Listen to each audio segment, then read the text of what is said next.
So after safety and stability is finally there, and that could happen if you're in a relationship, that person is genuinely doing the work. It doesn't mean perfection. It does not mean perfection, right?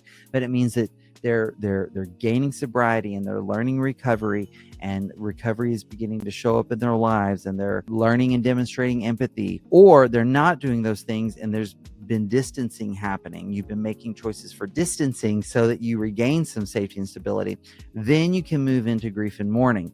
The question here is, what choices can I regain? So first it was, what is my reality? And it's the present reality. And I've got to make choices right there, right here, right now about my present reality. I need you to not share a bed with me right now, or I need you out of the house right now, or whatever it is. What is the impact of this betrayal on me? Sorry, I've got a typo there. This. What is the impact of this betrayal on me? Okay, so here we're starting to talk about impact, right? Processing what this has cost me, how it has affected me. What would it take to trust again? What does it mean that this happened to me?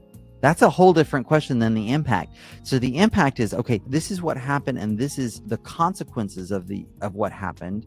What it means is, this is what my story is becoming. This is the meaning I'm making about what happened in light of these consequences. So what does it mean that this happened to me? What will I do with my post-traumatic stress? Hugely, massively important question for betrayed partners. What will I do with my post-traumatic stress? Because it's there. It's in your nervous system now. What boundaries will I set for my relationship now? I put the word now there on purpose because there might have been initial boundaries, and now I may need to adjust them. The couples I work with, there need to be initial boundaries after discovery, but after disclosure takes place, there need to be additional boundaries, or the reevaluation of boundaries. Here's what I mean.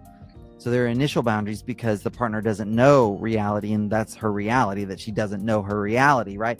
Okay, then she gets full disclosure. Maybe in light of the disclosure, as she does her gut check and she processes, she's like, okay, I can loosen some of these boundaries. I'm willing to engage in some deeper couples work. Okay, I'm willing, right? Because now I know this or that or the other, okay? The flip side of that is, maybe I found out a whole bunch of stuff I never would have fathomed in disclosure, and so I need to change my boundaries in the other direction. I need stronger, stricter boundaries than what I had. I generally recommend that there's an adjustment to boundaries after disclosure versus where they were just after discovery.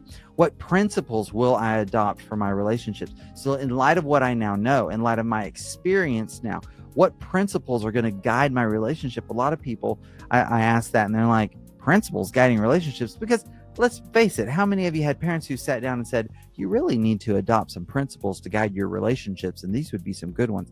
Not many of us, right? And so we're going to begin to do that. We're going to begin to think through, what do I want to govern? What concepts, what agreements, what principles do I want to govern my relationships?